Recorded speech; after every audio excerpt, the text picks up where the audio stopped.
ஹல்லேலூயா ஸ்தோத்திரம். இன்றைய தலைப்பு நான் ஏன் படிக்கவில்லை. நான் ஏன் படிக்கவில்லை. கடல்ல குளிக்க நினைச்சா, கடல்ல நீச்சல் அடிக்க நினைச்சா, கரையில நின்று நீச்சல் கற்றுக்கிட்டு போய் கரையில் குளிக்கவே முடியாது. ஸோ கடல்ல குதித்து தண்ணி குடிச்சு தான் நீச்சல் கற்றுக்க முடியும். இப்படி சொல்லிக்கிட்டே போகலாம். நம்ம வாழ்க்கையில் போராடணும்னு நினச்சிக்கிட்டா ஆசை மட்டும் வந்துட்டா போதும், போராடிடும். ஸோ இந்த யூடியூப்பும் அப்படி தான். என்னதான் இருக்குது, நாமளும் போராடுவோமே அப்படின்னு இறங்கி வந்துக்கிட்டு இருக்கேன். கடவுள் கிருபையில் இத்தனை வீடியோ ஏதோ தலைப்பில் பேசிக்கிட்டு இருக்கேன். இது ஒரு நல்ல ட்ரைனிங் எடுத்து நல்ல ஒரு யூடியூப் கூட போய் செயல்படுத்துறதுக்கு ரெக்கார்டிங் தேட்டராக இது சில பதிவுகள் பதிஞ்சிக்கிட்டு இருக்கிறேன். ஹல்லேலூயா ஸ்தோத்திரம். இப்போ என்னுடைய சின்ன வயசு நினைவுக்கு நான் போகிறேன். ஏன் படிக்கவில்லை. எங்களுடைய குடும்ப சூழ்நிலையும் எங்களுடைய கிராமத்து சூழ்நிலையிலையும் நான் டெய்லி தண்ணி எடுக்கணும், வீடு பெருக்கணும், வீட்டை பார்க்கணும், அப்புறமா தான் ஸ்கூலுக்கு போனோம். ஸ்கூலுக்கு போனால் ஏன் ஸ்கூலுக்கு போகிறோங்கிறதே தெரியாது, ஏன் படிக்கிறேங்கிறதே தெரியாது. நம்ம படிக்கிற வயசுகளில் எங்கள் அப்பா அம்மா ஏதாவது ஒரு படித்து உதயமாக இருக்கிறவங்கள கொண்டு எனக்கு முன்னாடி காமிச்சு, இப்படி படித்தா இப்படிலாம் முன்னேறலான்னு சொல்லி சில பாடங்கள் எடுக்கக்கூடிய சூழ்நிலை அவங்களுக்கும் இல்லை. ஸோ அதெல்லாம் கடந்த காலங்கள். அந்த சூழ்நிலையில் நான் படிச்சுக்கிட்டு இருக்கும்போது ஒரு மறக்க முடியாத சம்பவம். கிறிஸ்மஸ் நாளில் ஊரில் வரி போட்டு கிறிஸ்மஸ் கொண்டாடுவாங்க. அப்போது கிறிஸ்மஸ் கொண்டாடும்போது பிள்ளைங்களுக்கு விளையாட்டு வச்சுருந்தாங்க. அன்றைய சூழ்நிலை நான் வீட்டு வேலை செய்திருந்தனால அந்த விளையாட்டுலேயும் கலந்து கொள்ள முடியாத சூழ்நிலை. அப்போ நான் வீட்டில் உட்காந்து பாத்திரத்தை விளக்கிக்கிட்டு இருக்கிறேன். ஏன்னா எங்கள் அண்ணன் வந்து கொஞ்சம் பெரிய பையன், எங்கள் பாட்டி வீட்டுக்கு போயிடுவாப்புல.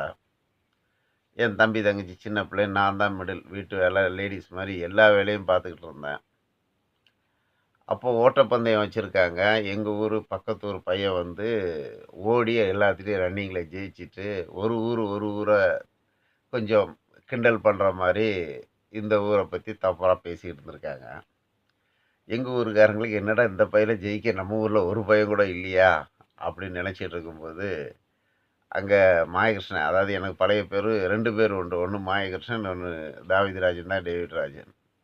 ஸோ ஊரில் எனக்கு பேர் மாயகிருஷ்ணன். மாயகிருஷ்ணன் நல்லா ஓடுவான் அப்படின்னாங்க. உடனே கோவிலேருந்து என்னை வீடு தேடி கொஞ்சம் தூரம் நடந்து வந்து, இல்லை மாயகிருஷ்ணன் வாழ அப்படின்னாங்க. என்னன்னு கேட்டேன். நம்ம ஊரை பற்றி ஒருத்தன் தப்பாக பேசிக்கிட்டு இருக்கா ஓட்டப்பந்தயத்தில், நீ ஒரே முறை ஓடிட்டு வந்துடா அப்படின்னாப்புல. சரின்னு பாத்திரத்துலலாம் போட்டுட்டு கூட போனேன். அப்போ அந்த டவுசரு, வெறும் டவுசரை வந்து இப்படி சுருக்கு போய் வச்சு, சட்டை கூட இல்லை, போய் நின்னாச்சு. அந்த பையனும் நிற்கிறான், இவன் தானே தோக்கடிச்சிடலான்ட்டு. ரன்வேஸ் விட்டாங்க, வட்டி ஓடி போயிட்டு இருக்கிறான். ஓடி போய் ரிட்டைனில் வர்ற நேரத்தில் கூட வந்த பையனால் என்னால் ஈக்குவல் பண்ணோம்னா நான் 2 அடி 3 அடி முன் போய்கிட்டு இருக்கேன். அவனுக்கு கொஞ்சம் லேசாக மூச்சு வாங்கிட்டு ரன்னிங்கில். அவன் எங்கடா தோத்துருவோன்னு நினச்சி என்ன பண்ணான், டக்குன்னு விரலை விட்டு என் டவுசரை கழட்டி விட்டான். இந்த டவுசரை கழட்டி விட்ட உடனே நான் நின்றுருவேன்னு பார்த்தான். எனக்கு வெற்றி முன்னாடி நின்றுச்சு இல்லையா. ரன்னிங்லேயே வந்துக்கிட்டு இருந்தேன். என்ன பண்ணால் அப்படியே மணல், எங்கள் மணலை பற்றி எங்களுக்கு நல்லாவே தெரியும், எப்படி வேணாலும் பல்ட்டிட்டு அப்படியே ரன்னிங்லேயே பல்ட்டி அடிச்சுக்கும் போது டவுசர் மேலே வச்சு டவுசரை கையில் பிடிச்சேன். அப்படியே எந்திரிச்சு ஓட ஆரம்பிச்சிட்டேன். அவ்வளவுதான், பெரிய வெற்றி கொடியே தூக்கிட்டு வந்தேன். என் மானம் போனாலும் பரவாயில்ல, என் ஊர் மானம் போகக்கூடாதுங்கிற ஒரு எண்ணமா என்னன்னு தெரியல. டவுசரை பிடிச்சிக்கிட்டே அம்மனங்குண்டியில் ஓடி வந்துட்டேன். அது அம்மனக்குண்டியாக ஓடினாலும் கண்டுக்கிடாத வயசு, ஒரு இளம் பருவம். அவ்வளோதான், ஊரில் ஒரே சந்தோஷம், ஜெயிச்சிட்டான்டா அப்படின்னு சொல்லி. மானம் போனாலும் பரவாயில்ல, வெற்றி தான் மூச்சுன்னு சொல்லி உடனே தூக்கி ஜீப்பில் போட்டாங்க. அப்போல்லாம் சினிமா வந்து பார்க்குறதுக்கு ரொம்ப கஷ்டம், டிக்கெட்டு கிடைக்காது. கிராமத்தில் ஒரே பஸ் ஸ்டாண்டில் போவாங்க. இவங்க பிஃபோராகவே இந்த மாதிரி விசேஷத்துக்கு ஜெயிச்சவங்களுக்கு சினிமா இலவசம்னு சொல்லி அதை பரிசறிவித்து என்னை வீட்டுக்கே அனுப்பலை. அப்படியே ஜீப்பில் போட்டாங்க. நேராக தேட்டருக்கு கூட்டு போய் அந்தமான் காதலி படம் பார்த்தோம் இலவசமாக. பரிசு கிடைச்சது அந்தமான் காதலி படம். ஸோ அது ரொம்ப இயர் பேக்கு. இப்போ அந்த அந்தமான் காதலி பாட்டு வந்தாலோ இது வந்தாலும் எனக்கு அந்த நினைவுகள் வரும். ஸோ அப்போ நம்ம ஜெயிக்கணும்னு நினச்சிட்டோம்னா ஓட்டம்தான். நம்ம யூடியூபருக்கு பெருமையா, யூடியூப்ல ஜெயிக்க முடியுமா, வைக்க முடியுமான்னு கேட்டா, நத்திங். நம்ம ஜெயிக்கிறோம், தோக்குறோம், வெற்றி, தோல்வி வீரனுக்கு அழகு அவ்வளோதான். நம்ம இறங்கி போயிட்டே இருக்க வேண்டியதுதான். பரவால்ல கடவுள் இவ்வளோ யூடியூப் போடுறதுக்கும், தலைப்பு வைக்கிறதுக்கும் ஆசீர்வதிச்சார். இப்போ நம்ம சொல்லும்போது, என்னுடைய தொழில்ல ஒவ்வொன்னையும் நம்ம செய்யும்போது எதிர்ப்புகள் அதிகமா தான் இருக்கும். "உன்னால முடியாது, உன்னால முடியாது." நம்மளால முடியாதுன்னு அடுத்தவங்க சொல்லலாம். நாம நம்மளால முடியாதுன்னு சொல்ல வேண்டாம். முயற்சி பண்ணுவோம். சில இது தோல்வியா போகும், சில இது வெற்றியா போகும்.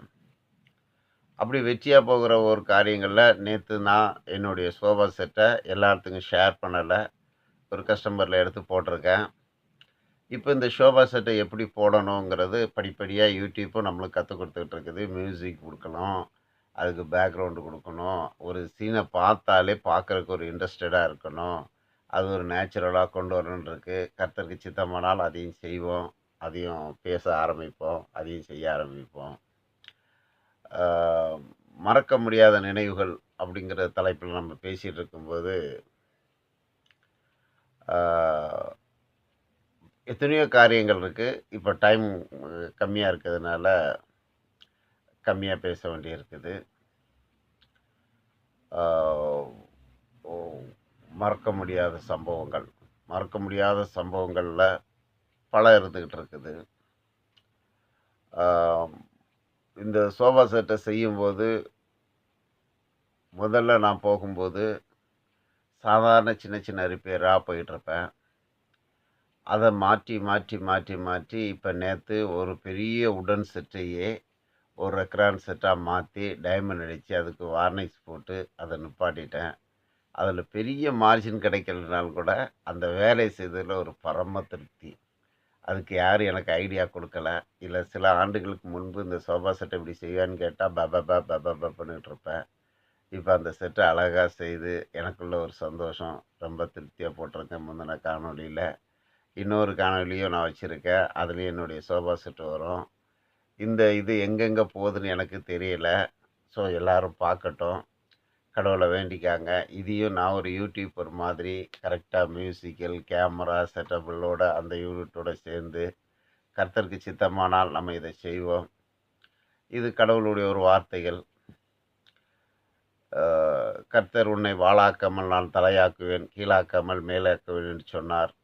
கடவுள் நம்மளை மேலாக்குவரும், கீழாக்குவரும் அவர் கரத்தில் இருக்கிறது. கர்த்தர் செய்கிற நாட்களுக்காக காத்திருப்போம். ஏற்ற காலத்திலே தேவன் நம்மளை உயர்த்துவாராக. நம்மளையும் நம் தொழிலையும் ஆசீர்வதிக்க தேவன் தாமே நம்மளுக்கு கிருபை செய்வாராக. இதை ஒரு ஜெபத்தோட செய்கிறோம். அன்னைக்கு படிக்கிற நிலவரத்தில் சூழ்நிலைகள் இல்லாட்டினாலும் சென்னைக்கு வந்ததுக்கு பிறகு படிப்புனா என்ன, படித்தா என்ன லாபங்கிறத அதிகமாக தெரிஞ்சுக்கிட்டோம். ஏதோ சூழ்நிலைகளில் நாமளும் கொஞ்சம் கொஞ்சம் படிச்சுக்கிட்டு இருக்கோம். பிள்ளைங்களையும் படிக்க வச்சுருக்கோம். ஒரு சின்ன ஜாப்புகளில் இருக்காங்க. அவங்களுக்கு ஏற்ற காரியங்களை கடவுள் செய்யணும். இம்மட்டுமா கைவிடாத தேவன், இம்மட்டுமா கைவிடாத தேவன், இனியும் கைவிட மாட்டார். இம்மட்டுமா கைவிடாத தேவன், இம்மட்டுமா கைவிடாத தேவன், இனியும் கைவிட மாட்டார். நாம் இருக்கிற நாட்களெல்லாம், ஜீவனுள்ள நாட்களெல்லாம் தேவனை துதிப்போம். தேவனுடைய துதி பாடுவோம். தேவனை மகிமைப்படுத்துவோம். கடவுள் தாமே நம்மளை ஆசீர்வதிக்கட்டும். அல்லேலூயா. ஆமென், ஆமென்.